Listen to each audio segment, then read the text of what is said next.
Radio उड़ान के updates लेने के लिए इस चैनल को सब्सक्राइब कीजिए और इस वीडियो को ज्यादा से ज्यादा लाइक कीजिए और शेयर कीजिए। For more info log on to www.radioudan.com।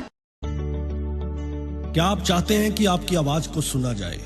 क्या आप चाहते हैं कि जब भी देश में हेल्थ, एम्प्लॉयमेंट, एजुकेशन या डिसेबिलिटी से रिलेटेड कोई पॉलिसी बने तो उसमें आपकी से हो? तो उसके लिए जरूरी है कि हम एक जिम्मेवार नागरिक बने और अपनी पावर को समझें। आइए इस बार अपनी पावर को पहचानें और वोट करें और दूसरों को वोट करने के लिए प्रेरित करें। Every vote counts. मतदान सिर्फ हमारा अधिकार ही नहीं बल्कि जिम्मेवारी भी है। रेडियो उड़ान द्वारा जनहित में जारी।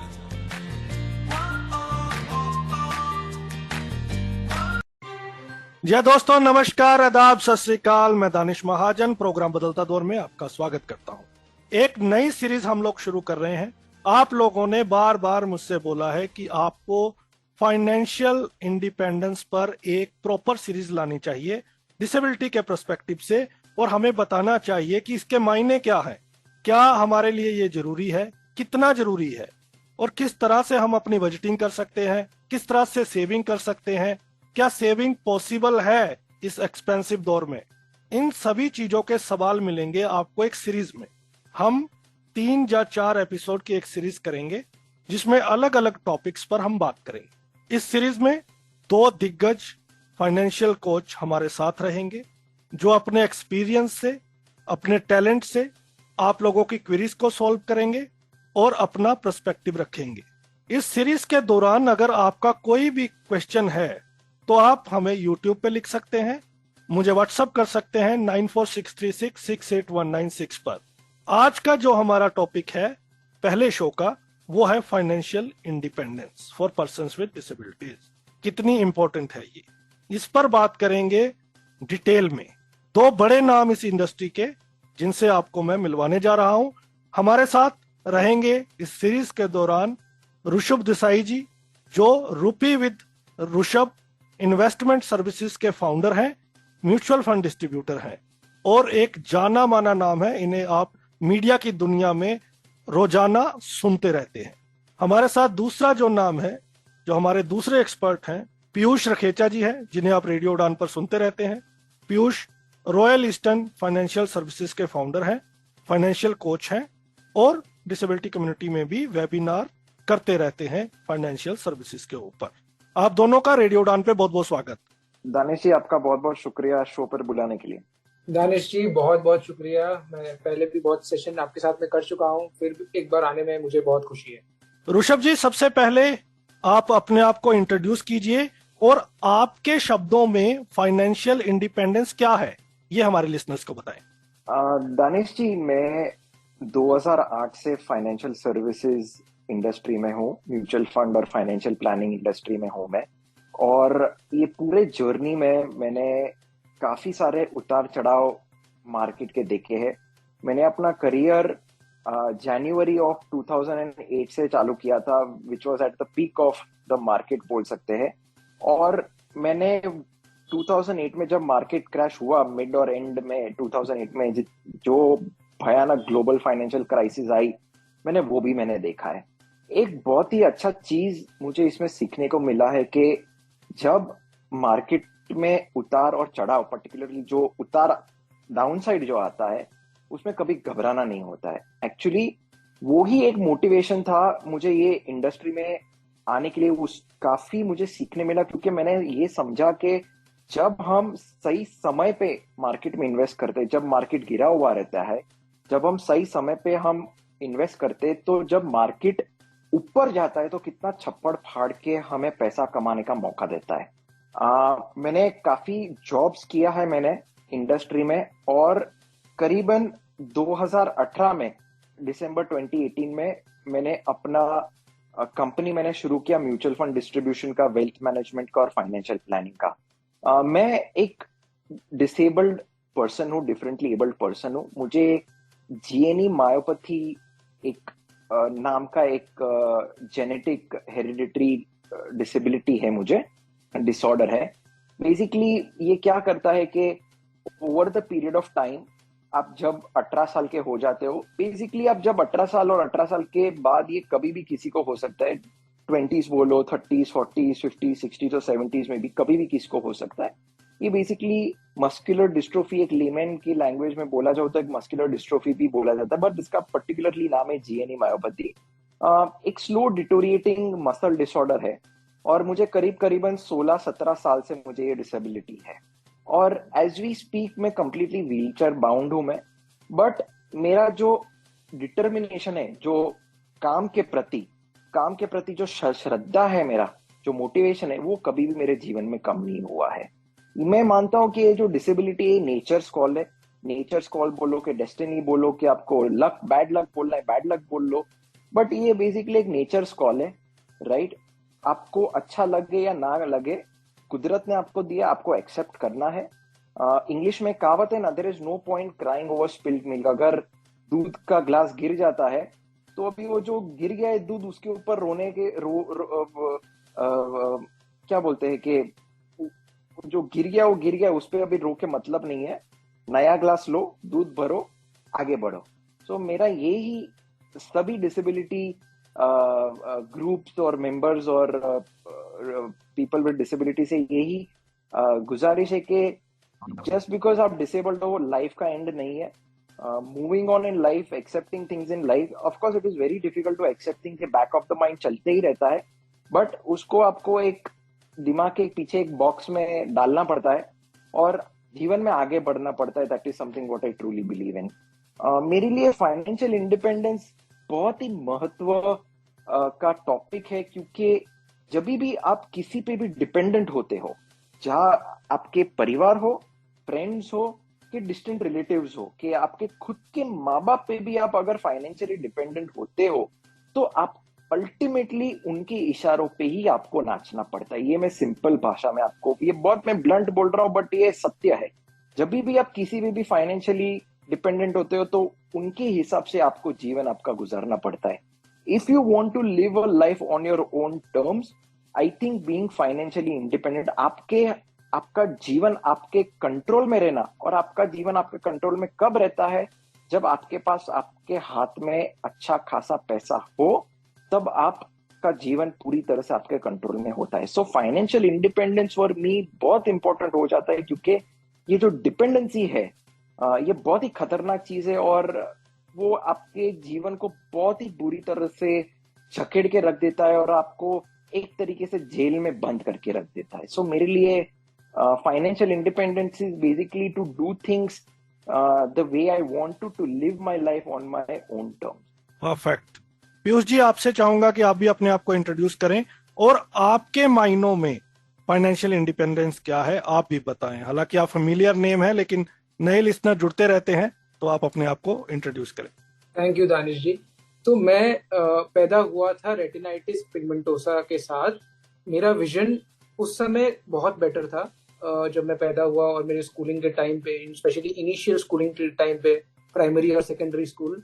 उसके बाद प्रोग्रेसिवली ये विजन मेरा कम होते गया और फिर आज ऐसा है कि अभी ना के बराबर आप समझ लो मेरा साइट है। मैं साइट के भरोसे अब कुछ काम नहीं करता हूँ। तो मेरा ये जो फाइनेंशियल प्लानिंग, वेल्थ मैनेजमेंट का जर्नी है, वो स्टार्ट हुआ 2010 से, जब मैं खुद का इन्वेस्टमेंट्स मैंने शुरू किया करना। मेरे पिताजी ने उस समय मुझे 20,000 रुपए दिए, बोले तुम इसको जहां चाहो वहां इन्वेस्ट करो, स्टॉक्स में करना है स्टॉक्स में करो, कहीं और करना है कहीं और करो। बट हिज एंटायर ऑब्जेक्टिव, मेरे को पैसे देने का पूरा ऑब्जेक्टिव ये था कि कुछ मैं इसको भले ही इस पैसे को डुबा दूं पर कुछ सीख के जाऊं। तो मैंने वो पैसे से पहले मैंने अपना एक डीमैट अकाउंट खोला, फिर मैंने कुछ स्टॉक्स बाय किए और कुछ किताब पढ़े, जैसे the intelligent investor bye Benjamin Graham और पीटर लिंच का एक मैंने किताब पढ़ा था, वन अपॉन वॉल स्ट्रीट। वहां से मैंने स्टार्ट किया। ये मैंने अपने ग्रेजुएशन के टाइम पे पढ़ा था और फिर मुझे लगा कि हाँ, ये मतलब मुझे बहुत इंटरेस्टिंग साउंड कर रहा है। और उस समय क्या है, मार्केट बहुत अच्छी नहीं थी। मतलब 2008-9 के बाद रिवाइव तो किया मार्केट, उसके बाद भी मार्केट बहुत चौपी, मतलब ऊपर नीचे थी। मतलब ऐसे जैसे लास्ट 8 साल हमने मार्केट को देखा है वैसा बिल्कुल भी नहीं था उस समय। तो बहुत ही एक अच्छा लर्निंग एक्सपीरियंस था मेरा उस समय। फिर मैंने 2013 में मैं MBA करने गया रायपुर, IIM रायपुर से मैंने MBA किया है, 2 साल का फुल टाइम MBA। तो वहाँ एक्चुअल जो एक एज अ फाइनेंशियल प्लानर और वेल्थ मैनेजर मैंने अपना जर्नी वहां से चालू किया, क्योंकि वहां पे मैं तो एक्सपीरियंस के साथ नहीं आया था, मेरा कोई प्रायर वर्क एक्सपीरियंस नहीं था इन टर्म्स ऑफ, मैंने कोई कॉर्पोरेट में या कहीं पे जॉब नहीं किया था पहले। पर हमारा जो बैच था उसमें मोर देन 80% के पास वो प्रायर वर्क एक्सपीरियंस था, तो पहले उन्होंने पैसा कमाया हुआ, तो रैंडमली वो पैसे कमाकर इधर उधर या तो उन्होंने खर्च कर दी, या कोई ऐसे स्कीम या ऐसे इन्वेस्टमेंट उन्होंने कर दिया जो उनको बहुत रिग्रेट हो रहा था, उनका प्रीमियम उनको बाद में भी भरना पड़ रहा था जब वो पढ़ाई कर रहे थे, उनके पास कोई ऑप्शन नहीं था। और वो इन्वेस्टमेंट उनको समझ में आ गया था कि बैंक वाले ने या कोई रिश्तेदार ने या किसी ने उनको बस अपना टारगेट पूरा करने के लिए उनको वो इन्वेस्टमेंट करवा दिया है, वो इन्वेस्टमेंट का एक्चुअल में कोई करने का अच्छा कारण नहीं था। तो वो उनके जो प्रॉब्लम्स थे उनको सॉर्ट आउट करते करते मेरा ये जर्नी स्टार्ट हुआ just after completing my post graduation. मेरा जैसे ही MBA खत्म हुआ, मैं इसको अपना फुल फ्लेजेड करियर मैंने बनाने का सोच लिया कि मैं जॉब नहीं करूंगा, मैं स्टार्टिंग से ही मैं यही काम करूंगा, मैं लोगों को राय दूंगा, लोगों की इन्वेस्टमेंट्स को मैनेज करूंगा। और मेरे पहले क्लाइंट्स भी, मैं ये बोलूंगा पहले मेरे 20 क्लाइंट में से 10 से ज्यादा मेरे जो MBA वाले दोस्त थे वो ही मेरे क्लाइंट्स बने। उनके इन्वेस्टमेंट्स को मैनेज करते हुए मैंने ये करियर चालू किया 2015 के एंड में, आप ऑलमोस्ट बोल सकते हो 2016 में मैंने चालू किया। लास्ट 8 years प्लस से मैं क्लाइंट्स के इन्वेस्टमेंट्स को मैनेज कर रहा हूँ। तो इनिशियली जर्नी बहुत चैलेंजिंग थी, बीइंग विजुअली इम्पेयर्ड। जब आप एक क्लाइंट से मिलने जाते हो तो पहले तो वो आपकी जो हुनर है या कैपेबिलिटी है वो देखती नहीं है, वो पहले वो मतलब क्लाइंट जो है या प्रोस्पेक्ट्स जो है वो ये देखते हैं कि बेसिकली अब आपके में जितना भी टैलेंट हो, जितना भी आप में कैपेबिलिटी हो, बट आप बिना देखे कैसे मैनेज कर पाओगे इन्वेस्टमेंट्स, और कैसे वो आपके अपने हार्ड अर्न्ड मनी, अपने जो इतने सालों से कमाया हुआ पैसा है वो आपके भरोसे कैसे छोड़ दें। पर ग्रेजुअली मैंने ये देखा कि जब आपका, क्योंकि मैं भी उस समय उतना कॉन्फिडेंट नहीं था, मैंने अपना करियर चालू किया था, पर मैंने देखा कि आप जब कॉन्फिडेंट खुद होते हो ना, तो वो कॉन्फिडेंस सामने वाले पे वो एनर्जी फ्लो करता है और वो भी उस तरह से रिस्पॉन्ड करता है। तो मैं अब मैं आज फास्ट फॉरवर्ड करूं तो आज मैं कोई भी नए प्रोस्पेक्ट से मिलने जाता हूं और उसको मैं कंपेयर करूं तब के टाइम से, तो उसमें बहुत फर्क है, बहुत ज्यादा फर्क है। पहले मुझसे मतलब आप बोलते हो, आप ये समझो कि मैं अगर कोई मीटिंग में जाता हूं तो मेरे को पहले तो मीटिंग में जाने का मन ही नहीं होता था कि पता नहीं सामने वाला कैसे रिस्पॉन्ड करेगा, कैसे रिएक्ट करेगा। पर आज बिल्कुल भी चेंज हो गया है, और ऐसा बहुत बार होता है कि पहले मीटिंग में ही जो प्रोस्पेक्ट है वो कन्वर्ट हो जाता है। तो अब फाइनेंशियल इंडिपेंडेंस मेरे लिए क्या है? फाइनेंशियल इंडिपेंडेंस, जैसे ऋषभ ने बहुत अच्छे से इसको एक्सप्लेन किया, मेरे लिए भी फाइनेंशियल इंडिपेंडेंस एक्चुअली बहुत इंपॉर्टेंट है, क्योंकि भले ही मुझे आई वॉज फॉर्चुनेट, मैं ऐसा बोल सकता हूँ कि मेरे फैमिली से मुझे बहुत सपोर्ट मिला, बहुत फाइनेंशियल स्टेबिलिटी थी फैमिली में शुरू से ही, तो उसके लिए मैं बहुत फॉर्चुनेट हूँ, अपने पेरेंट्स के लिए बहुत ग्रेटफुल भी हूँ। बट अगर मैं आज डिपेंडेंट रहता फैमिली पे, भले ही मेरे को सपोर्ट या मेरा लाइफस्टाइल में चेंज नहीं होता, आज मैं जैसा जी रहा हूँ वैसे ही जीता, but with some amount of dependency, मतलब सेल्फ रिलायंस का मायने हम जानते हैं कि सेल्फ रिलायंस कितना जरूरी है, कितना अगर हम इंडिपेंडेंट रहे तो हम एक तरह से एक फ्रीडम एंजॉय करते हैं हर चीज को लेके, हमें ना किसी के भरोसे जीना है लाइफ, तो अपने टर्म्स में हम जी सकते हैं। तो वो आज कुछ हद तक ऋषभ और मैं दोनों अपनी जर्नी कर रहे हैं, तो हम फाइनेंशियली इंडिपेंडेंट है इन टर्म्स ऑफ अपना खर्चा निकालने के लिए, अपना फ्यूचर प्लान करने के लिए हम आज केपेबल है। तो वही चीज मैं चाहता हूं कि हमारे जो व्यूअर्स है आज, कि मतलब ठीक है आपको सब कुछ अगर मिल भी रहा है या ना भी मिल रहा है, पर बहुत जरूरी है कि आप स्ट्राइव करो टुवर्ड्स फाइनेंशियल इंडिपेंडेंस। भले ही आपका, देखिए फाइनेंशियली इंडिपेंडेंट जब तक आप नहीं रहोगे तब तक सपने देखना बहुत मुश्किल, ये मैं मानता हूँ। क्योंकि अगर आप फाइनेंशियली इंडिपेंडेंट नहीं हो, आपको अगर कोई भी आपका सपना है, मान लीजिए आपका ट्रैवलिंग का सपना है कि आपको पूरी दुनिया घूमना है, तो आप कैसे करो? आपको कोई इच्छा है कि आपको ये गाड़ी खरीदनी है, आपको ये ऐसा आपको लाइफस्टाइल होना चाहिए, ऐसा घर होना चाहिए, वो सब आप कैसे पूरा करोगे अगर आप फाइनेंशियली इंडिपेंडेंट नहीं हो तो? राइट। ऋषभ जी, 2 सवाल आपसे जानना चाहता हूँ। एक, जब हम फाइनेंशियल इंडिपेंडेंस की बात करते हैं तो क्या ये सभी सेक्शन ऑफ द सोसाइटी के लिए होता है, B it economic weaker section, middle class या रिच क्लास, या फिर इसमें कोई कैटेगरी होती है कि ये सेक्शन फाइनेंशियल इंडिपेंडेंस नहीं कर सकता? दूसरा, स्पेसिफिकली जब हम डिसेबिलिटी सेक्टर की बात करें तो क्या सबसे बड़े चैलेंजेस हैं, financial challenges persons with disabilities के सामने? दानिश जी, आपने बहुत ही बढ़िया दोनों क्वेश्चंस पूछे और बहुत ही इंपॉर्टेंट क्वेश्चंस है। पहले जो आपने क्वेश्चन पूछा कि जो अमीर होते हैं उनको फाइनेंशियली इंडिपेंडेंस होना चाहिए कि जो गरीब होते हैं उनके लिए ज्यादा इंपॉर्टेंट है। मेरे लिए दानिश जी, आप अगर अमीर हो, आपका परिवार, अमीर परिवार में पैदा हुआ है, कोई गरीब परिवार में पैदा हुआ है, सो मैं इंग्लिश में बोलता हूं मैं, हाउएवर रिच और पुअर योर फैमिली बैकग्राउंड में be, right, it is very important to stand on your own two feet. मतलब आप अमीर हो, आपका परिवार अमीर है कि गरीब है, आपको आपके पैर पे खड़ा होना है। वो आपको एक अलग ही कॉन्फिडेंस देता है और एक अलग ही लेवल का मोटिवेशन, एक अलग ही लेवल का एक रश देता है जीवन में आगे बढ़ने के लिए और जीवन में बहुत कुछ करने के लिए। आपके पैर पे होना, वो राइट मोटिवेशन, एक राइट सेल्फ कॉन्फिडेंस और having the control of your life emotionally and financially in your own hands is something very important. So आप कितने भी अमीर हो कि गरीब हो, आपका परिवार कितना भी अमीर है गरीब है, आपको खुद को अपने पैर पे खड़ा होना है, फाइनेंशियली इंडिपेंडेंट होना है। ये मैं बहुत ही डीपली बिलीव करता हूं मैं। दूसरी चीज, आपने जो डिसेबिलिटी की चैलेंजेस की पूछी, देखिए जो नॉर्मल बंदा है ना, उसको वो मिडिल क्लास के, लोअर मिडिल क्लास लाइफस्टाइल से सरवाइव कर जाता है क्योंकि उसके उतने खर्चे नहीं होते जितने एक डिसेबल्ड बंदे के जो खर्चे होते हैं। अभी देखिए डिसेबिलिटी के सेक्टर में भी काफी सारे डिसेबिलिटीज आ जाते हैं। सो मेरे लिए तो बहुत ही डिफिकल्ट हो जाएगा हर एक एरिया ऑफ डिसेबिलिटी में जाना। मगर मैं, मान लीजिए कि कोई सिवियरली डिसेबल्ड होता है, राइट, मान लीजिए वो चल नहीं पाता है, उठ नहीं पाता है, हाथ नहीं चलता, मतलब पैरालिसिस कंप्लीटली हो चुका है, कंप्लीटली व्हीलचेयर बाउंड हो चुका है, उसके कितने सारे खर्चे एडिशनल होते हैं।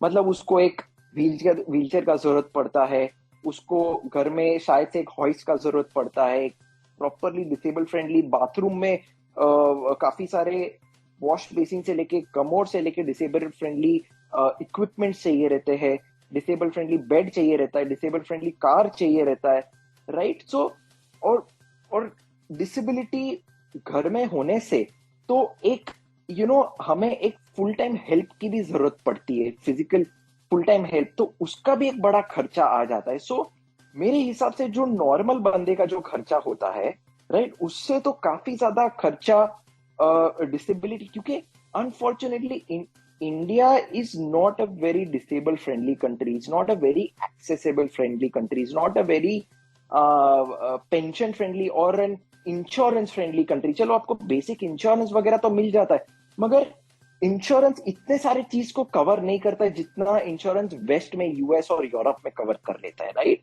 सो ये फाइनेंशियल चैलेंजेस बहुत ही आते हैं क्योंकि हमारे जो खर्चे होते हैं नॉर्मल इंसान से तो थोड़े बहुत भी नहीं बोलूंगा, काफी ज्यादा खर्चे कभी कभार हो जाते हैं। सो इन टर्म्स ऑफ चैलेंजेस मैंने जो मेंशन किया, ये काफी सारे चैलेंजेस डिसेबल बंदे को हो सकते हैं। राइट। पीयूष जी, आप इसमें ऐड ऑन कीजिए और साथ ही साथ आपसे ये जानना चाहता हूं कि फिर पर्सन्स विद डिसेबिलिटी अपनी फाइनेंशियल प्लानिंग शुरू कैसे करें? क्या कोई रिसोर्स या टूल है जो स्पेसिफिकली डिसेबल्ड के लिए है कि जिसको समझ के वो अपनी फाइनेंशियल प्लानिंग शुरू कर सके? तो what are the way forwards? Yes, तो पहले तो ऋषभ ने जैसे कहा कि अपने दोनों पैर पे खड़ा होना बहुत जरूरी है, कि उसके बिना आपको वो कॉन्फिडेंस आ ही नहीं सकता कि आप सही डायरेक्शन पे मूव कर रहे हैं कि नहीं। तो अपने दोनों पैर पे खड़े होना, अब जैसे ऋषभ ने बोला कि वो फर्क नहीं पड़ता है कि आप अमीर हो या एक लोअर मिडिल क्लास फैमिली को बिलोंग करते हो, आप अपने तरह से एटलीस्ट एक लेवल तक पहुंचे जहां बोले कि हाँ एटलीस्ट मैं अपने दोनों पाँव पे खड़ा हो सकता हूँ, मैं अपने खर्चे टू एन एक्सटेंट, ऑब्वियसली मैं ये नहीं बोल रहा हूँ कि आज आपको सारा खर्चा आपको एक दिन में उठाना है, बट टू एन एक्सटेंट आप स्टेप बाय स्टेप इसके तरफ अगर बढ़ोगे तो इवेंचुअली आपका जो गोल है कि नहीं मेरे को इंडिपेंडेंट बनना है, वो अचीव होगा।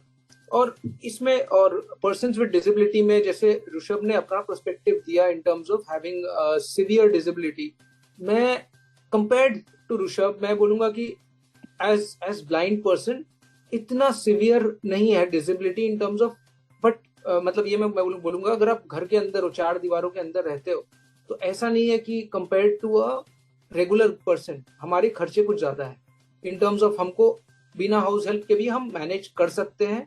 पर हैविंग सेड दैट, 4 दीवारों के बीच में रहना कोई नहीं चाहता, तो बाहर निकलने के लिए हमको कभी सपोर्ट की जरूरत पड़ सकती है, कभी हमको, और अगर मान लो कोई एक थोड़ा अपर मिडिल क्लास फैमिली का है तो मे बी उसके साथ गाड़ी है उसके पास, तो cost of buying a car also goes up, cost of managing a car also goes up, क्योंकि आपको गाड़ी के साथ आपको ड्राइवर भी चाहिए।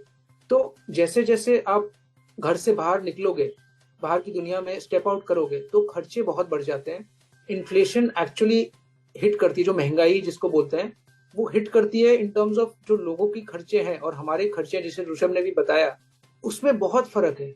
लोगों के खर्चे अगर वो मान लो एक्स अमाउंट पे अगर अपना घर चला रहे हैं, तो वो हमारे लिए 1.5x to 2x आराम से हो सकता है, जब दुगने खर्चे हमारे आराम से हो सकते हैं compare to a regular person. अब जो आपने पूछा रिसोर्सेज टूल्स स्पेसिफिकली डिसेबल्ड के लिए अवेलेबल है कि नहीं, देखिए डिसेबिलिटी या डिसेबल्ड लोगों के लिए स्पेसिफिकली भले अवेलेबल ना हो, बट अभी बहुत ऐसे रिसोर्सेज हैं कि एक डिसेबल्ड पर्सन अपना फाइनेंशियल प्लानिंग चालू कर सकता है, क्योंकि investment as low as 500 rupees per month से भी हम चालू कर सकते हैं इन्वेस्ट करना, मंथली इन्वेस्टमेंट, और अपना जो फाइनेंशियल प्लान है या फाइनेंशियल गोल है उसके तरफ धीरे धीरे करके कंट्रीब्यूट करना चालू कर सकते हैं। तो मैं ये नहीं बोलूंगा कि स्पेसिफिक रिसोर्सेज है, बट बहुत रिसोर्सेज है जहां पे हम आराम से इन्वेस्ट कर सकते हैं। और अपने पर्सपेक्टिव से मैं अगर विजुअली चैलेंज के हिसाब से बोलूं, तो बहुत सारे बेसिक चीजों में एक्सेसिबिलिटी का इशू है। जैसे फॉर एग्जांपल आज ही मैं एक ब्लाइंड पर्सन का केवाईसी कर रहा था, तो मैंने ऑनलाइन केवाईसी सब रजिस्टर कर दिया, बट एक रिजेक्शन आ गया कि क्योंकि थंब इम्प्रेशन आपने, उनके पैन में थंब इम्प्रेशन है और थंब इम्प्रेशन ही आपने अपलोड किया है, तो बैंक मैनेजर का वेरिफिकेशन मैंडेटरी है, तो अब उसको बैंक मैनेजर को अप्रोच करना पड़ेगा। तो ये बेसिक चीजों के लिए, जैसे ऋषभ ने बताया कि यहाँ पे चीजें उतना एक्सेसिबल नहीं है, डिसेबल्ड फ्रेंडली हमारी कंट्री नहीं हुई है, और भले ही यूआईडी कार्ड और ये सब आ गया है, फिर भी अभी भी बहुत चैलेंजेस हैं बेसिक फैसिलिटीज के लिए, बेसिक चीजों के लिए कंपेयर टू रेगुलर पर्सन। आज रेगुलर पर्सन घर बैठे बैठे अपना केवाईसी ऑनलाइन कर सकता है, तो एक डिसेबल्ड पर्सन को एक बैंक मैनेजर के पास क्यों जाना पड़ रहा है, ये मेरा सवाल है। तो इसीलिए ये सब चीजों को स्ट्रीमलाइन करना, और ऐसा नहीं है कि ये सब स्ट्रीमलाइन करना बहुत मुश्किल है, बहुत चीजें बहुत डिफिकल्ट हैं। जब हम यूपीआई बनाए हैं और 7 कंट्री ऑलरेडी हमारी यूपीआई अडॉप्ट करके उसको यूज कर रही है, तो हम इसमें भी इंक्लूजन में, फाइनेंशियल इंक्लूजन में, बीइंग फॉर डिसेबल्ड पॉपुलेशन, हम यहाँ पे भी क्यों काम नहीं हो रहा है, ये मुझे भी समझ में नहीं आ रहा इस चीज में। बाकी रिसोर्सेज का जैसे बात हुआ, ये रिसोर्सेज तो मतलब एज लो एज 5 मिनट से जैसे स्टार्ट कर सकते हैं, और बहुत इंपॉर्टेंट है, जैसे ऋषभ हो या मैं हूँ या कोई और डिस्ट्रीब्यूटर है, जरूरी है, क्योंकि नीड्स एक डिसेबल्ड पर्सन के लिए बहुत डिफरेंट होती है, तो बहुत जरूरी है कि हम एक फाइनेंशियल डिस्ट्रीब्यूटर या एडवाइजर या कोच के साथ काम करें, जो हमारी नीड्स को समझे और हमें सही सलाह दे, और ताकि हमारा जो फाइनेंशियल गोल्स है उसको मीट कर पाए। बिल्कुल सही। तो लेमैन की भाषा से पीयूष जी मैं ये भी समझना चाहता हूँ, जब हम रिसोर्सेज की बात करते हैं तो कैन यू नेम 1-2 ताकि लोग समझ सके कि हम किसकी बात कर रहे हैं। हाँ, मैं जैसे बोल रहा था रिसोर्सेज की, मैं ये बोल रहा था कि आप एज लो एज 500 रुपीज से भी इन्वेस्ट कर सकते हैं। तो मैं ये इसमें ये बोलने का मतलब ये था कि आप म्यूचुअल फंड में जब आप SIP करते हो, तो 500 रुपए पर मंथ से भी आप एक अपना अकाउंट चालू कर सकते हो। तो इससे क्या होगा पता नहीं चलता, क्योंकि क्या आज आपको ये लग रहा हो कि एक लोअर मिडिल क्लास है पर्सन है, उसके पास में मान लो 2-3 हजार रुपए महीने का आता है, तो उसमें से वो कुछ अमाउंट उसको निकालना बहुत जरूरी, मतलब वो 500 निकाल पाए और इन्वेस्टमेंट अपना चालू करे। क्योंकि बहुत बार ऐसा होता है कि हम मतलब हमें लगता है कि इतने छोटे अमाउंट में क्या होगा, हम क्यों स्टार्ट करें। पर जैसे अगर मैं एग्जांपल लूं, 5,000 रुपए अगर हम महीने इन्वेस्ट कर रहे हैं 20 साल के लिए, तो वो लगभग 50 लाख रुपए हो जाता है 20 साल के बाद 12% रिटर्न से। तो 500 भी हम करेंगे तो 5 लाख रुपए तो होगा। तो basically SIP is a resource. हाँ, SIP is a resource, definitely. Right.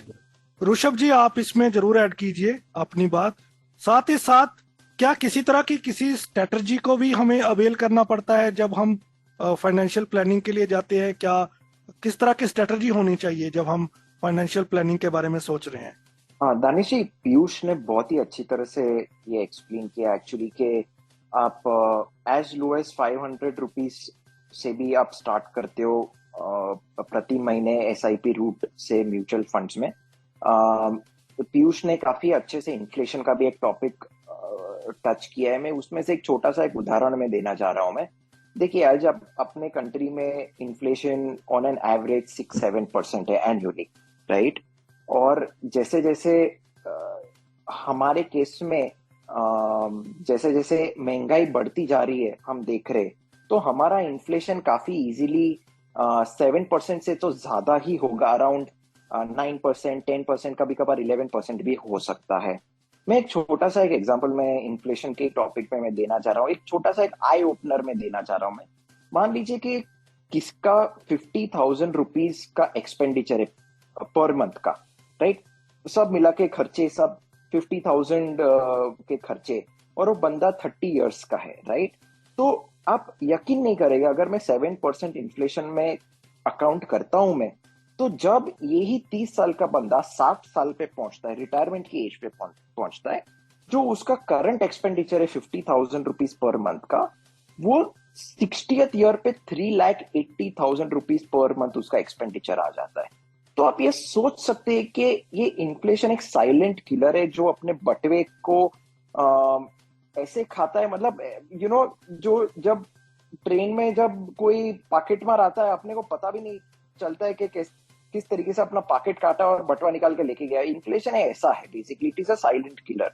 Piyush ने बहुत अच्छी तरह से भी एक्सप्लेन किया कि आप अगर 5,000 रुपीज पर मंथ भी आप इन्वेस्ट करते हैं करीबन 20 साल के लिए, तो आप 50 लाख रुपीज इकट्ठा कर पाते हैं। मैं इसको थोड़ा और डेटा में थोड़ा मैं जाना चाह रहा हूं, मैं दर्शकों को और अच्छी तरह से थोड़ा सा एक्सप्लेन करना चाह रहा हूं।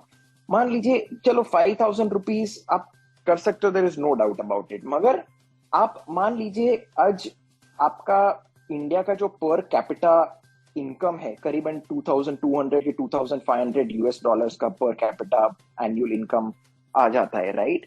अभी मान लीजिए आप थोड़ा और पैसा इकट्ठा करके जुटा के आप 10,000 रुपीज पर मंथ आप एसआईपी करते हो, राइट। करीबन आप अगर 10 साल के लिए करते हो, तो आपका जो वैल्यू है, इन्वेस्टमेंट कॉस्ट वैल्यू 12 लाख होता है, और उसका 10 साल के बाद मार्केट वैल्यू करीबन 23 लाख आ जाता है। सेम 10,000 रुपीज आप एसआईपी करते हो 20 साल के लिए, तो आप 24 लाख इन्वेस्टमेंट करते हो कॉस्ट वैल्यू पे, और करीबन 1 करोड़ रुपया आप मार्केट वैल्यू अचीव करते हो 20 साल पे। आप अगर सेम 10,000 रुपीज 30 इयर्स के लिए इन्वेस्टमेंट करते हो एसआईपी मंथली, तो 36 लाख रुपीज इन्वेस्टमेंट कॉस्ट आ जाता है, और 3 करोड़ 50 लाख रुपीज आप इकट्ठा कर पा रहे हो। और अगर सेम आप 40 साल के लिए कर रहे हो, तो आप सिर्फ 48 लाख, दानिश जी आप यकीन नहीं करेंगे, सिर्फ 48 लाख 40 साल में इन्वेस्ट कर रहे हो, और आपका कॉर्पस करीबन 12 करोड़ रुपया हो रहा है। ये मैं सब एक 12% कंपाउंडिंग रिटर्न्स पे मैं अज्यूम कर रहा हूं। आज के तारीख में इक्विटी मार्केट्स बहुत अच्छी तरह से, अगर आप लॉन्ग टर्म इन्वेस्टमेंट होराइजन आप पकड़ के रखते हो, तो 12% बहुत ही अच्छी तरह से एसआईपी रूट में आप रिटर्न्स कमा सकोगे। सो आप लो बेस से शुरू करिए, बूंद बूंद से सागर बनता है। आप 500 रुपया, 1,000 रुपया, 5,000, आपकी जो क्षमता है उससे चालू कीजिए आप। और जैसे जैसे आपकी आमदनी बढ़ती है एवरी ईयर, आप वैसे वैसे आप टॉपअप भी कर सकते हो। यूजुअली हमने कॉर्पोरेट्स में देखा है एनीवेयर बिटवीन 8, 9, 10% सालाना, कभी कभार 15% भी सालाना आपका सैलरी बढ़ जाता है। तो आप उस तरीके से आप every year on year top up भी करोगे ना, तो आपको लो बेस पे भी काफी अच्छा लॉन्ग टर्म वेल्थ क्रिएशन का इफेक्ट नजर आ सकता है। सो ये छोटी छोटी स्ट्रैटेजीज है, बट मेरे हिसाब से एसआईपी जो स्ट्रैटेजी है बहुत ही एवरग्रीन स्ट्रैटेजी है। आपको एक साथ कुछ डालने की जरूरत नहीं है, थोड़ा थोड़ा करके आप एसआईपी कर सकते हैं, और एसआईपी टॉपअप करके आपका कॉस्ट वैल्यू भी बढ़ा सकते हैं, और कॉस्ट वैल्यू बढ़ते बढ़ते आपका ओवरऑल मार्केट वैल्यू भी काफी अच्छी तरह से बढ़ जाएगा। एक चीज और ऋषभ जी आपसे जानना चाहता हूं मैं, जिस तरह की टर्मिनोलॉजी हम यूज करते हैं जनरल, जो पढ़े लिखे लोग हैं इसको समझ लेते हैं, जो पुराने लोग हैं या कम पढ़े लिखे हैं, हालांकि जो उनका सेविंग मैकेनिज्म था वो हमसे आज की डेट में बहुत बढ़िया था। हम तो सेविंग कर ही नहीं पाते आज के टाइम पे, लेकिन वो लोग बच्चे भी पढ़ाते थे, घर भी बनाते थे, फिर भी उनके पास सेविंग होती थी। तो जो लोग कम पढ़े लिखे हैं, जो इस तरह की टर्मिनोलॉजी को नहीं समझते हैं, उन लोगों के लिए आपका क्या कहना है? देखिए Danish ji, India is the country of savers. आप देखोगे ना, आपके घर में जितने भी फीमेल्स है, स्पेशली आपकी अगर मदर जो रहेगी, राइट, वो आपके फादर से कुछ ना कुछ छुपा के हर महीने सेव करती है, एक डब्बे में, कबाट में इमरजेंसी के लिए रखती ही है, right. So India is a country, हम काफी अच्छे सेवर्स है। आप यकीन नहीं करेंगे, हिंदुस्तान में जो पर्सनल कैपेसिटी में, मैं इंस्टीट्यूशन कैपेसिटी नहीं बात कर रहा हूं, मैं जो हाउस होल्ड जो सेविंग्स है, it is one of the highest in the world. जो हाउस होल्ड में हम जितना सोना इकट्ठा कर रहे हैं, right, it is actually one of the highest in the world. So we are very good savers, but unfortunately क्योंकि लैक ऑफ अवेयरनेस है, लैक ऑफ फाइनेंशियल लिटरेसी है, राइट, और काफी सारे जो जो बैंक के जो, अगर मैं ये जनरलाइज नहीं करने चाह रहा हूं मैं, बट काफी सारे लोग ने नाम खराब करके रखा हुआ है, बट क्या रहता है, कोई भी प्रोडक्ट में चिपका के फंसा के निकल जाते हैं काफी सारे लोग, उसके वजह से लैक ऑफ फाइनेंशियल लिटरेसी हो जाता है, और इतना कॉन्फिडेंस नहीं आता है कि हम म्यूचुअल फंड्स में इन्वेस्टमेंट करें। So I think a combination of lack of financial literacy और ये जितने भी गड़बड़ घोटाले हुए, उसके वजह से हम काफी लो इन्वेस्टमेंट पेनिट्रेशन वाइज है ग्लोबली। हम अगर देखें compare to Europe and US, हमारा जो म्यूचुअल फंड में जो पेनिट्रेशन है हार्डली करीबन 10%, या फिर शायद से 10% भी नहीं रहेगा मेरे हिसाब से, लेस देन 10% भी हो सकता है। सो जो हम बचत तो बहुत अच्छी तरह से कर लेते हैं, मगर वो जो बचत उसको सही तरीके से चैनलाइज करना और उसको इन्वेस्टमेंट करना, that is very important. You have to let your money work, right, और आप पैसे को तब काम पे लगा सकते हो जब आप इन्वेस्ट करते हो, ना कि बचत। बिल्कुल। पीयूष, दो सवाल है मेरे। अगर हम जैसे डिसेबल्ड के पर्सपेक्टिव में ही बात कर रहे हैं, तो क्या, जैसे आप दोनों ने अपना बिजनेस शुरू किया, क्या गवर्नमेंट का कोई ऐसा प्रोग्राम है या स्कीम्स है जो आपको हेल्प करता है फाइनेंशियली बिजनेस स्टार्ट करने के लिए? और साथ ही साथ ये भी जानना चाहता हूँ, जैसे कई लोग इमरजेंसी सेविंग करते हैं, तो वो कितनी बड़ी सिक्योरिटी है आपके फाइनेंशियल गोल्स को अचीव करने की? बिल्कुल। तो जैसे ये गवर्नमेंट की ऑर्गेनाइजेशन है NHFDC के नाम से, national handicap finance and development corporation, ये लोन्स प्रोवाइड करती है to start your own business. In fact business के लिए ही नहीं, अपस्किलिंग के लिए, एजुकेशन के लिए आपको फंड्स, लोन्स प्रोवाइड करती है at concessional rates compare to market. But मैं ये नहीं बोलूंगा कि इतना एफिशिएंट है ये, क्योंकि अल्टीमेटली बैंक्स और NHFDC का ये कोलैबोरेशन है, और बैंक्स ही लोन डिस्पर्स करती है, तो वो आपका ये देखती है कि आप में रीपेमेंट करने की क्या पोटेंशियल है। तो आप समझ लीजिए, एक लोअर इनकम ग्रुप से अगर उनको बोले बिजनेस स्टार्ट करना है, और उनको ये बोले कि आप अगर बिजनेस फेल हो जाते तो आप इसको रीपे कैसे करोगे, तो उनके पास शायद कोई जवाब नहीं होगा इस चीज का। तो मैं ये नहीं बोलूंगा कि बहुत इफेक्टिव एफिशिएंट है, बट है, एटलीस्ट कुछ स्टेप्स गवर्नमेंट ने लिए हैं इसको बना के कि 5 to 9% के इंटरेस्ट रेट पे लोन्स प्रोवाइड किए जा रहे हैं बिजनेस स्टार्ट करने के लिए, और डिसेंट लोन मिल जाता है अगर आप में वो, आप उनको वो दिखा सको कि आप रीपे कर पाओगे, या कोई को बोरोअर आप साथ में ला सकते हो, अपने पेरेंट को या किसी और को, तो आपको लोन्स मिल जाते हैं। तो इमरजेंसी सेविंग्स बहुत जरूरी है, स्पेशली एक डिसेबल्ड पर्सन के लिए। मैं इमरजेंसी तो वैसे भी फाउंडेशन है फाइनेंशियल प्लानिंग का, अगर फाइनेंशियल पिरामिड की हम बात करते हैं, या एक सिंपल उदाहरण अगर मैं लूं, अगर हम बिल्डिंग बनाते हैं तो बिल्डिंग जितनी ऊंची हो, उसमें उतना ही उसमें मजबूत फाउंडेशन बहुत जरूरी है, क्योंकि फाउंडेशन अगर वीक हुआ, बिल्डिंग को आप कितना ही अच्छा बना लो, वो बिल्डिंग कोलैप्स कर जाएगी। कुछ भी अगर ऊपर नीचे होता है तो बिल्डिंग कोलैप्स कर जाएगी। तो बिल्डिंग इमरजेंसी फंड अब एक रेगुलर पर्सन के लिए तो ठीक है, वो अगर अपने जो भी उसके महीने के खर्चे हैं, उसके 6 से 8 महीने का भी खर्चा उन्होंने अलग करके रखा हुआ है, कि इमरजेंसी फंड का एक बास्केट बना के रखा है कि बाई चांस कल को उसको जॉब नहीं रहता है या उसकी इनकम बंद हो जाती है, तो वहां से वो कर ले मैनेज, या कोई बड़ी मेडिकल इमरजेंसी आ जाए। अब रेगुलर पर्सन को तो इंश्योरेंस भी अवेलेबल है, वो पूरा इंश्योर्ड है, मे बी 10 लाख 20 लाख 25 लाख का उसने इंश्योरेंस ले रखा है और सब कुछ एंड टू एंड उसको कवरेज भी मिला हुआ है। अब मैं डिसेबल्ड पर्सन के प्रोस्पेक्टिव से अगर बात करूं तो एक तो डिसेबल्ड पर्सन को इंश्योरेंस नहीं मिलती, तो मेडिकल इमरजेंसी अगर आ जाए बाई चांस, तो फिर आपके पास इंश्योरेंस नहीं है, तो डेफिनेटली आपको अपने सेविंग्स में ही से मतलब वो सेविंग से ही वो आपको खर्च करना हो। तो जहां पे हम बात कर रहे थे कि इमरजेंसी फंड एक रेगुलर पर्सन के लिए 6 से 8 महीने के एक्सपेंसेस के बराबर होना चाहिए, वहां एक डिसेबल्ड पर्सन के लिए वो कम से कम 2 to 3 टाइम्स होना चाहिए। अब इंश्योरेंस की हम बात करें तो इंश्योरेंस का तो मैंने आपके साथ पूरा एक शो भी किया हुआ है, हमारे जो दर्शक है वो उसको भी जाकर एक बार देख सकते हैं अगर डिटेल्ड उनको जानना है कि क्या क्या इंश्योरेंस अवेलेबल है फॉर डिसेबल्ड पर्सन और वो कैसे ले सकते हैं। तो डिसेबल्ड लोगों के लिए अलग से भी इंश्योरेंस अवेलेबल है, पर जैसे मैंने उधर भी आपको डिस्कशन में बताया था कि वो उतना इफेक्टिव नहीं है, प्रीमियम भी ज्यादा है, कवरेज भी प्रॉपर नहीं मिलती है उसमें।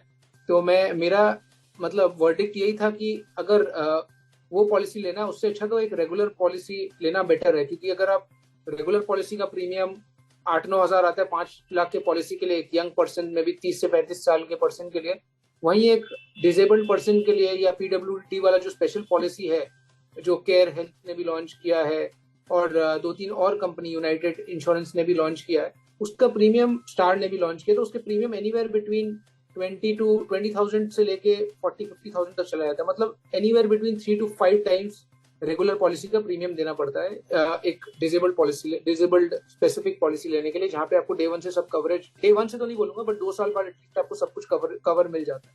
तो इंश्योरेंस का मैं डेफिनेटली सबको रेकमेंड करूंगा कि वो शो को एक बार आप यूट्यूब में आपको मिल जाएगा, आप मेरे नाम से सर्च करोगे, साथ में इंश्योरेंस अगर आप डाल दोगे रेडियो उड़ान के चैनल में आपको डेफिनेटली वो मिल जाएगा, तो वो आप जरूर दें।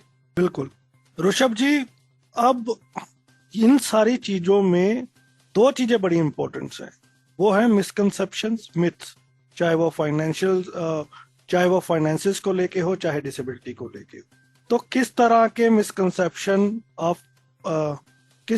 मिसकंसेप्शन आपने फेस किए और क्या मिथ्स है सबसे बड़ी इन दोनों को लेके?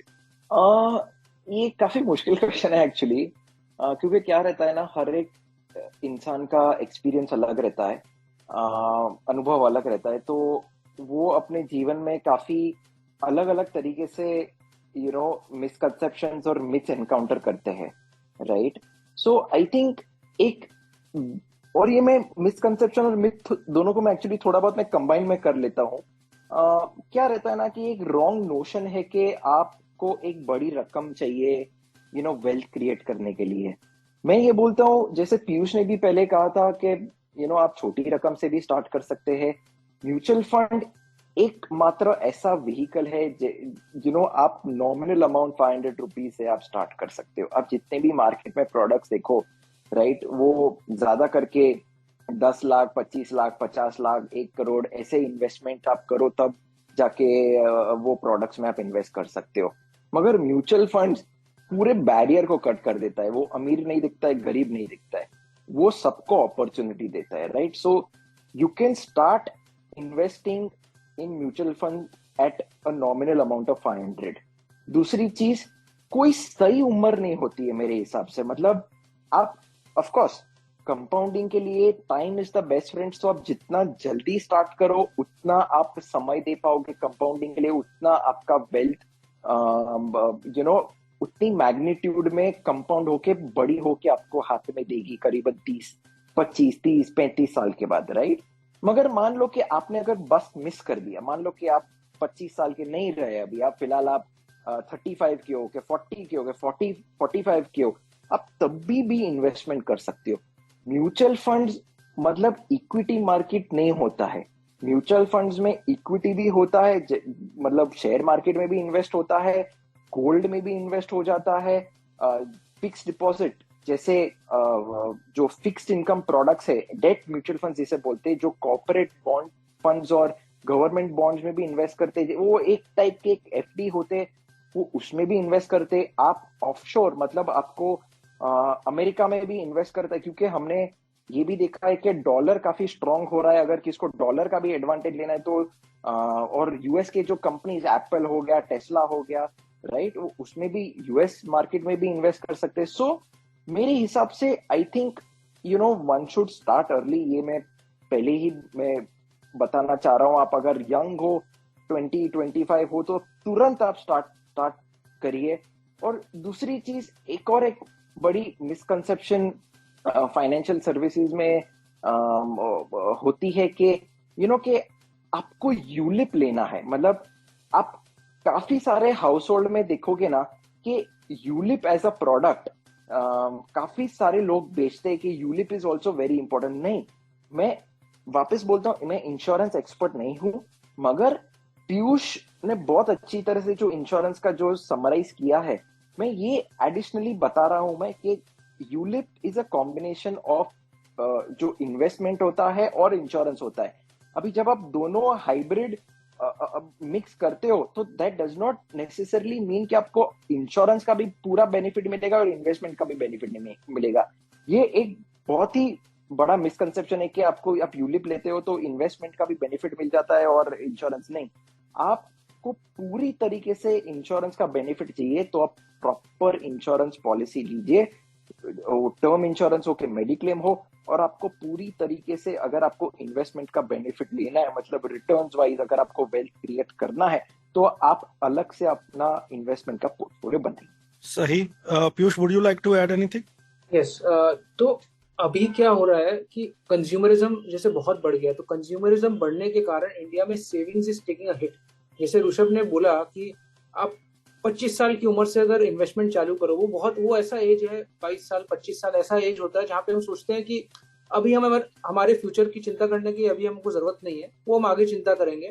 पर वही आपका टाइम है, वो आपका मान लो गोल्डन पीरियड है जहाँ पे आप सारे इन्वेस्टमेंट्स, मैं ये बोलूंगा कि फ्रंट लोड कर सकते हो. क्योंकि मतलब फ्रंट लोड करने का मतलब है कि आप ज्यादा से ज्यादा उस समय निवेश करो, क्योंकि एक तो आपके ऊपर कोई financial responsibility in terms of family आपकी नहीं है, बच्चे नहीं है, उनकी एजुकेशन, उनकी बाकी जो जरूरतें हैं उनको पूरा करने का उस समय आप पे रिस्पॉन्सिबिलिटी नहीं है.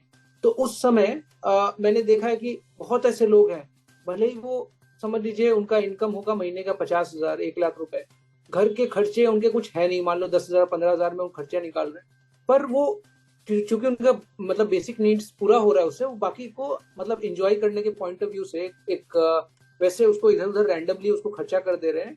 इन्वेस्ट करने की जगह में इन्वेस्ट कर रहे हैं 10,000 रुपए ही, जहां वो अफोर्ड कर सकते हैं इन्वेस्ट करना एटलीस्ट 30,000 40,000 मंथ. तो आप इन्वेस्टमेंट करने से और सेविंग ज्यादा से ज्यादा करने से डरे नहीं. और ये जो गोल्डन पीरियड है, अगर आप इस एज में है, स्पेशली बिटवीन 22 से लेके मैं बोलूंगा 30 साल की उम्र तक अगर आप हैं, तो ज्यादा से ज्यादा आप इस एज में निवेश करें, क्योंकि आगे जाके आपके खर्चे बढ़ने ही वाले, जहाँ पे आपको थोड़ा सा इन्वेस्टमेंट्स को मे बी थोड़ा सा कर्टेल करना पड़े. तो अब ऋषभ ने जैसे बताया कि मतलब अगर आप थोड़ा सा लेट भी हो गए, 35 साल और 40 साल की उम्र भी आपकी हो गई है, फिर भी आप इन्वेस्ट करेंगे, तो ऐसा नहीं है कि आप मतलब मिस आउट तो आपने किया है, definitely you have missed the bus, but फिर भी मतलब फिर भी आपके पास टाइम है कि at least 20 years 25 years to at least आप अपने रिटायरमेंट की उम्र तक एक अच्छी वेल्थ क्रिएट कर सकते हो.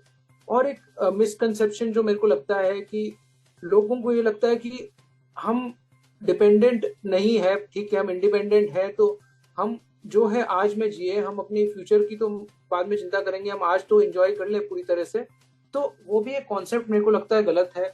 और इंश्योरेंस और इन्वेस्टमेंट का जो ऋषभ ने बताया कि मिक्स नहीं करना चाहिए, वो बिल्कुल सही एग्जाम्पल के साथ उन्होंने अच्छे से बताया है कि यूलिप में अगर हम निवेश करते हैं तो हम इन्वेस्टमेंट और इंश्योरेंस मिक्स कर रहे हैं. बेसिकली हमारा माइंडसेट ऐसा है, अगर हम माइंडसेट की बात करें, हमारा माइंडसेट ही ऐसा है कि हम चाहते हैं कि एक ही प्रोडक्ट में हमको सारे फीचर्स मिल जाए.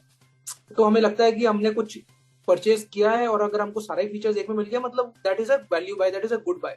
पर ऐसा नहीं होता, उसमें बहुत सारे hidden terms and conditions, hidden clauses होते हैं जो हमको पता नहीं है, जो चार्जेस और ये सब चीजों का जो हम अवेयर नहीं है.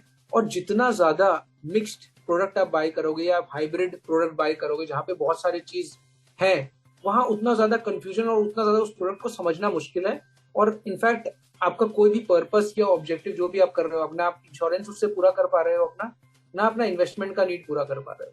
तो डेफिनेटली ये मैं रेकमेंड करूंगा कि आप अपने इन्वेस्टमेंट और इंश्योरेंस के जो नीड्स है उसको सेपरेट रखें.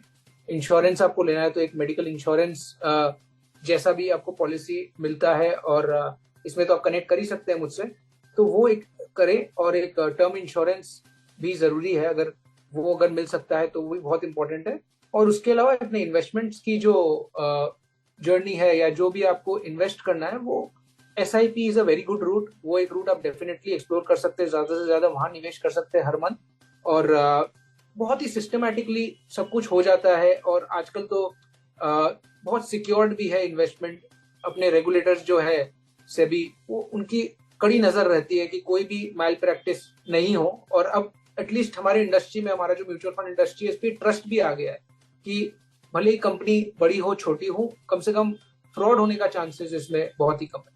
राइट। ऋषभ जी, अब चाहूंगा कि दो चीजें आप हमें बताएं फाइनली। एक तो आपके फाइनल वर्ड्स आज के टॉपिक को लेके, दूसरा किस तरह की पेड सर्विसेज आपकी कंपनी मुहैया करवाती है कस्टमर को, और अगर कोई भी हमारा लिसनर आपकी पेड सर्विसेज को अवेल करना चाहता है तो कैसे वो कर सकता है। दानिश जी, मेरे फाइनल रिमार्क्स ये है कि आप म्यूचुअल फंड में with the click of a button आप इन्वेस्ट कर सकते हो। ऐसा नहीं है कि आपको मान लीजिए कि मैं मुंबई में बैठा हूं कि पीयूष कलकत्ता में बैठा है, राइट। हम दोनों as mutual funds distributors we can cater to everyone pan India और globally with the click of a button, क्योंकि डिजिटली प्लेटफॉर्म इतना स्ट्रांग हो चुका है, काफी एडवांस हो चुका है कि अगर आपके पास केवाईसी भी नहीं है, अगर आप इंडियन रेसिडेंट हो तो आप ऑनलाइन भी केवाईसी कर सकते हो हमारे हेल्प से। So with the click of a button आप अपना इन्वेस्टमेंट जर्नी स्टार्ट कर सकते हो। उसमें आप देरी मत करिए। मैं जितने भी पीपल विद डिसेबिलिटीज है उनको भी मैं रिक्वेस्ट कर रहा हूं कि start your investment journey as soon as possible.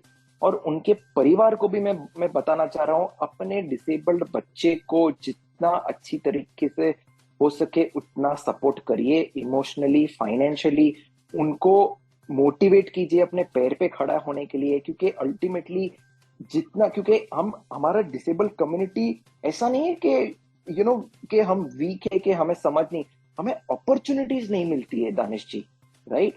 आप वेस्ट में देखो, यूरोप, US में कितने सारे डिसेबल्ड लोग कितने सारे फील्ड में कितने आगे बढ़ चुके हैं। हमारे कंट्री में मैं ऐसा नहीं बोल रहा हूँ कि डिसेबल्ड लोग आगे नहीं बढ़ रहे और आगे नहीं है, बट परसेंटेज वाइज कंपैरेटिवली काफी लो है। जितने भी हम गांव में भी देखते हैं, राइट, वो एक कि अरे यार इसको डिसेबिलिटी आ गया या भैया क्या कर पाएगा, ये एक बेकार हिस्सा है हमारे घर का। नहीं, ऐसा नहीं है। वो भी उसमें जान है, उसमें उतना ही वैल्यू है जितना एक नॉर्मल इंसान में है। तो आप प्लीज डिसेबल्ड बच्चों को के डिसेबल्ड अडल्ट्स को अंडर एस्टिमेट मत कीजिए, उन्हें सपोर्ट कीजिए और उन्हें उस तरीके से सपोर्ट कीजिए जिसमें उनकी रुचि हो। मतलब सपोर्ट योर डिसेबल्ड चाइल्ड और support disabled people in the way they want to be supported, right. आपका अपना विचार थोपिए मत। मैं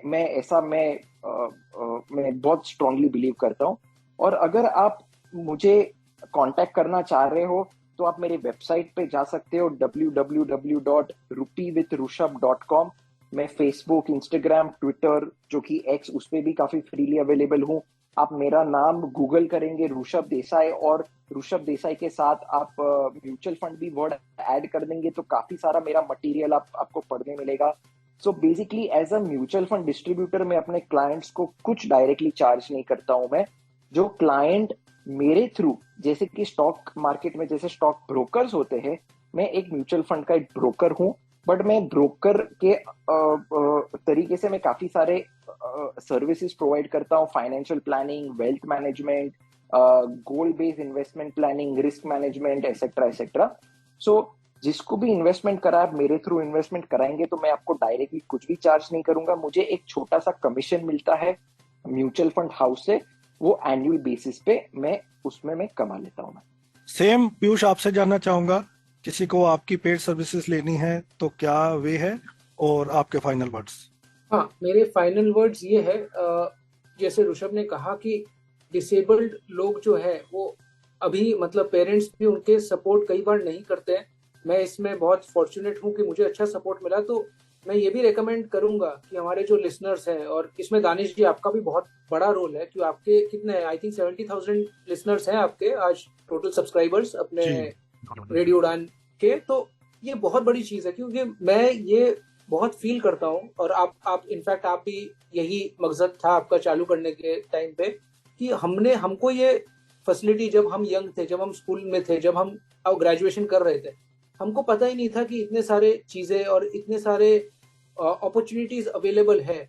वो तो मे बी किस्मत ने अपना साथ दिया, और मैं जहाँ भी थोड़ा बहुत मैंने अचीव किया है, बट आई थिंक जो आप काम कर रहे हैं, जो अवेयरनेस आप फैला रहे हैं लोगों में आज, बहुत इंपॉर्टेंट है। ये सब टॉपिक्स अगर हमारे लिसनर कोई है जो मे बी टीनेजर है या फिर अर्ली 20s में है, वो सुन रहे हैं, उनको आज जितना कुछ मिल रहा है आपसे, वो बहुत बहुत बड़ा चीज है वो सब चीज।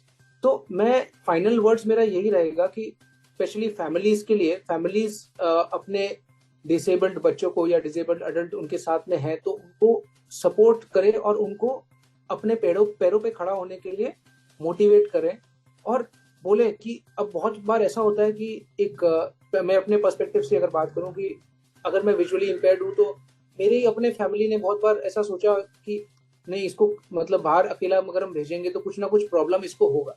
बट जब तक आप छोड़ोगे नहीं अकेला जाने के लिए, अकेला ट्रैवल करने के लिए, अकेले चीजों को एक्सप्लोर करने के लिए, तब तक इंडिपेंडेंट नहीं बन पाओगे। भले ही आप फाइनेंशियली थोड़ा इंडिपेंडेंट बन भी जाओ, पर आप इंडिपेंडेंट लिविंग जब तक नहीं सीखोगे तो आप पूरी तरह से इंडिपेंडेंट नहीं हो।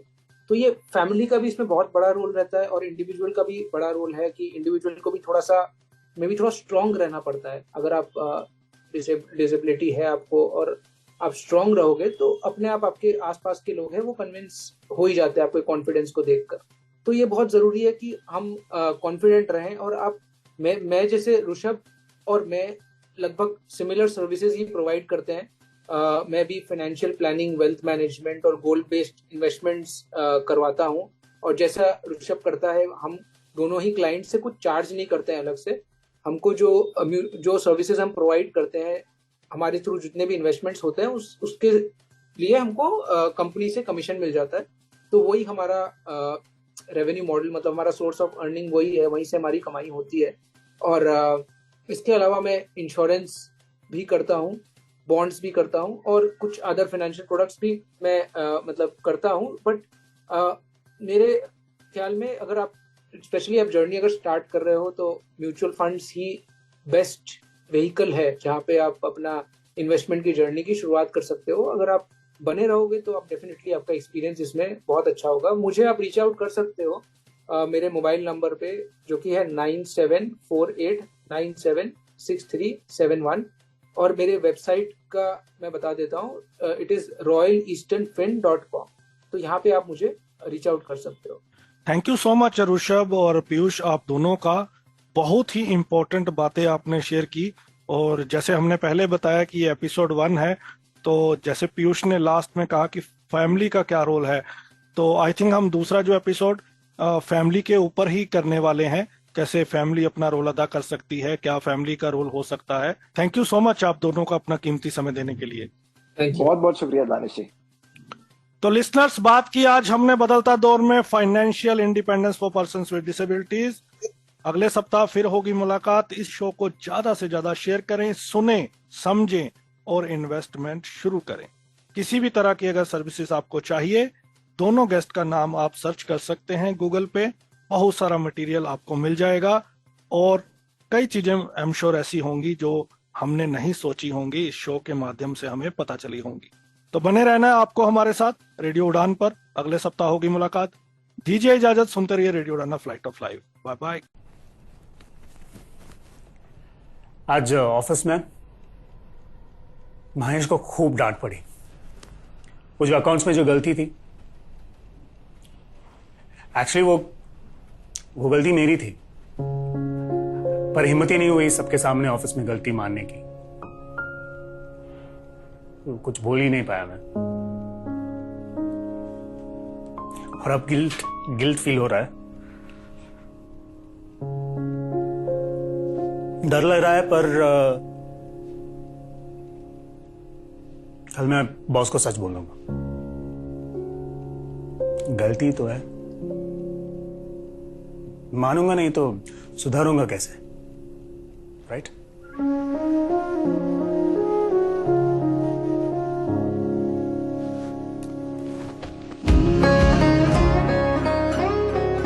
ये वो SIP है जो अमित अभी से अपने बेटे को एक अच्छा इंसान बनाने के लिए कर रहे हैं। जब जिंदगी जीने का तरीका ही SIP है तो जिंदगी के लिए SIP क्यों ना हो। जिंदगी के लिए SIP, an investor education and awareness initiative by HDFC mutual fund. Mutual fund निवेश बाजार के जोखिमों के अधीन है। योजना से जुड़े सभी दस्तावेजों को ध्यान से पढ़ें। माय डियर, पहले हाथ धो ले, फिर जी भर के खा ले छोले।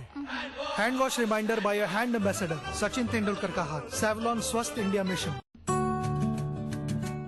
मित्र ज्योति बेंगलोर पिछले 34 वर्षों से दृष्टिबाधितों एवं विकलांगजन की शिक्षा, ज्ञानार्जन एवं उन्हें पुनर्वास सुविधाएं प्रदान करने में सक्रिय रहा है। मित्र ज्योति यह मानता है कि प्रत्येक व्यक्ति को अपनी विकलांगता के बावजूद एक संतोषप्रद जीवन जीने का अधिकार है। हम अपने विभिन्न कार्यक्रमों के माध्यम से दृष्टिबाधितों को स्वतंत्र एवं आत्मनिर्भर बनाने का कार्य करते हैं। मित्र ज्योति संस्थान डिजिटल साक्षरता, रोजगार के अवसर तथा महिलाओं के लिए उच्च शिक्षा का समर्थन करते हुए ब्रेल, टेक्स्ट व ऑडियो में पुस्तकें प्रदान करता है, जैसे MP3, EPUB व EPAT।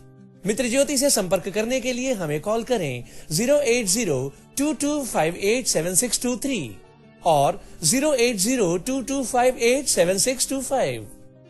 ज्यादा जानकारी के लिए विजिट करें हमारी website mitrajyoti.org। Empower with Mitra Jyoti.